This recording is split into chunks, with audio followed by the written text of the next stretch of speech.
Erasme, né à Rotterdam en 1869 et mort le 12 juillet 1936. Il est le fils d'un prêtre et d'une fille de médecin. En 1948, il prononcera ses vœux et sera ordonné prêtre en 1492.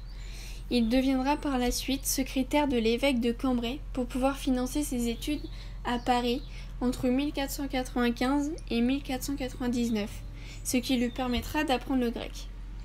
Il rencontrera des humanistes, puis il développera une passion pour les textes anciens et la Bible.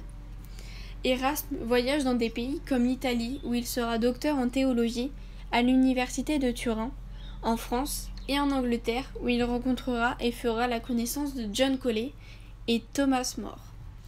Grâce à ses nombreux voyages, Erasme élargira ses nombreuses réflexions et lui permettra de rencontrer des personnes importantes de son temps.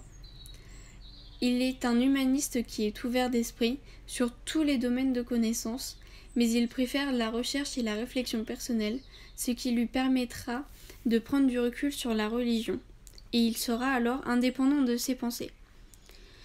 Il décide ensuite de traduire le Nouveau Testament pour qu'il soit accessible à plus de monde, ce qui lui vaudra sa célébrité et sera connu dans toute l'Europe. Il publiera alors ce testament en 1516. Il passera son temps à traduire puis à publier de grands auteurs de l'Antiquité. Il deviendra alors, grâce à ça, le prince des humanistes. Il sera alors en communication avec tous les humanistes, les savants, mais aussi avec des souverains comme Charles Quint ou François Ier. Mais il sera auteur de nombreux écrits, comme par exemple le célèbre livre dans lequel il critique la société de son temps, L'éloge de la folie.